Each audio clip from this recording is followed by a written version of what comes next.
Hi friends, in this video I'll be sharing my top 4 fertility mistakes that I made during my conception journey. My name is Hannah Duffy. I'm a scientist and women's health researcher. Let's dive in. Mistake number 1, I didn't understand my body's fertility signs. So if you have never heard of the fertility awareness method or your fertility signs, that's okay. Basically, you have 3 main ones. You have your basal body temperature, so that's the core temperature of your body. And then you have your cervical mucus. And then the third one is your cervical position. And different fertility awareness methods sometimes use some sort of combination of the 3, and sometimes they add in ovulation strip testing as well. So the first thing that I did is I went out and bought a thermometer at a drugstore, not a basal body thermometer, just like the type of thermometer that you use to check if you have a temperature. And after a couple frustrating months of not seeing a rise, I realized that you're not supposed to use that sort of temperature, or not thermometer, not temperature. So I had been taking my temperature with this fever thermometer and it didn't work, obviously. And I couldn't see a rise and my temperatures were like all over the place. So the second problem with me not understanding my fertility signs is I was scared to stick my fingers up and touch my cervix. I don't know, maybe you feel the same way. I thought that was a little bit uncomfortable and I couldn't tell the difference between the different types of mucus that I was experiencing. And honestly, it was very confusing and I was not cycling super regularly right when we started trying to conceive because I had just come off hormonal birth control. And so I was experiencing all sorts of like funky mucus patterns and I just could not get the hang of it. And I wish I would have been equipped with some sort of knowledge of how to understand my body's fertility signs from the get-go, so I wouldn't have made those mistakes and spent months just being frustrated why things weren't working and I couldn't track anything. I also bought a whole bunch of ovulation test strips. And I bought really expensive ones and cheap ones, and honestly, the cheap ones do exactly the same thing as the expensive ones, so buy the cheap ones if you're gonna do that. But I realized that I actually had multiple hormone spikes. So those ovulation test strips, they test your pee for a certain type of hormone. It's called luteinizing hormone, otherwise known as LH. And so you take your LH strip, you pee on it, or you pee in a cup and you stick it in. And then if there's like 2 lines, then you're like, okay, I'm ovulating and we should time intercourse now. But what happens is some women have multiple hormone spikes. And so I didn't realize that I'm one of those people. And sometimes I can have 3 of them and I only ovulate at the last one, right? So I had no idea. And when I would see a positive LH strip, I was like, okay, like it's go time. But my body was just telling me, okay, it's maybe go time. It's maybe go time. So maybe try again next time. Anyways, maybe this goes to show a little bit how naive I really truly was at the start of this, but I thought that when I saw the positive ovulation strip, that's when we needed to time intercourse. Really, what I should have known is the 5 days leading up to that ovulation strip also were perfect windows for intercourse. So definitely should have done that better. Definitely. Okay, mistake number 2. Denial. I was obviously upset that I wasn't getting pregnant, but I honestly felt that my experience was totally normalized by my OBGYN. It was like, hey, you know, it often takes couples up to a year to conceive, so just keep trying and like don't think about it and don't worry about it.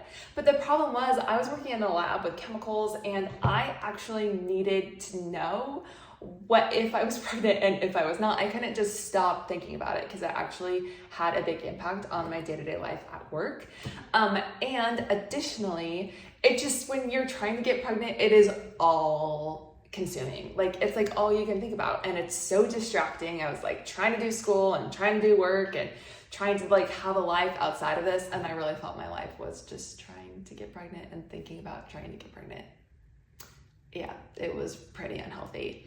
It took my therapist, actually. So after a really heartbreaking miscarriage, it took my therapist saying, it's not normal for someone to go 1.5 years without getting and staying pregnant. So you should probably go to a fertility clinic.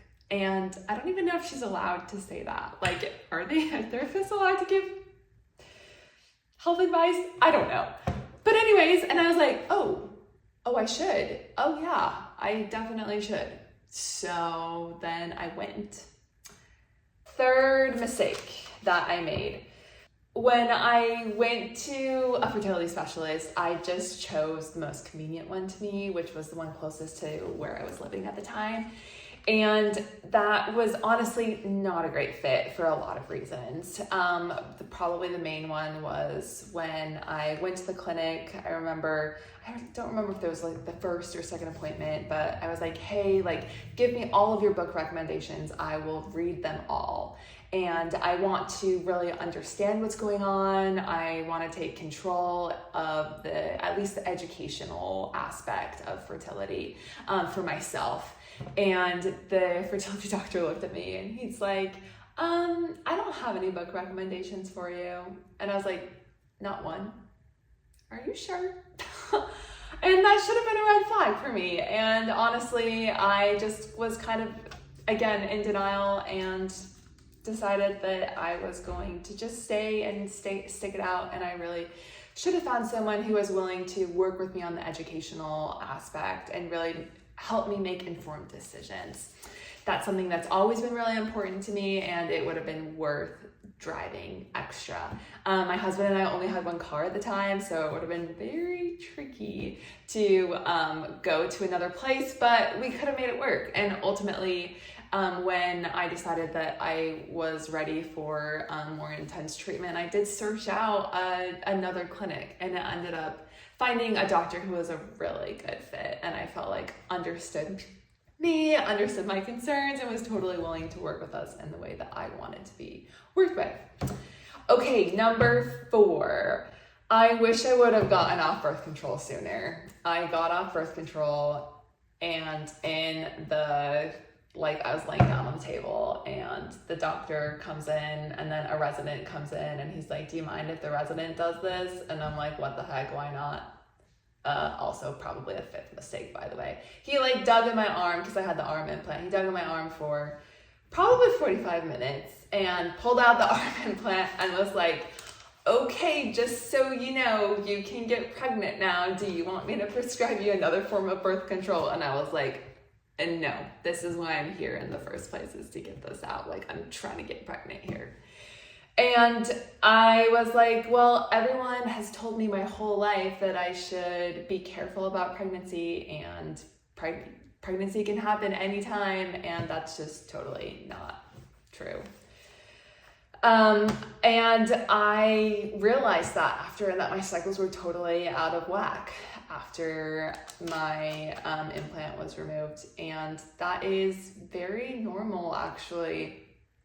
For me, I didn't feel like I was cycling regularly for many months, and looking at the distribution of people depends on what type of birth control you're on, but a good rule of thumb is to get off birth control about 6 months before you want to get pregnant, so your eggs can go through at least 2 cycles of maturation before, having that magic fertilization window. So anyways, those are my top 4 mistakes. Ultimately, my hope for this video is that by sharing my mistakes, you can be better informed than I was and have a faster and healthier journey to pregnancy. If this video was useful to you, consider liking and subscribing to my channel and checking out some of the cool free resources I have linked in the description below.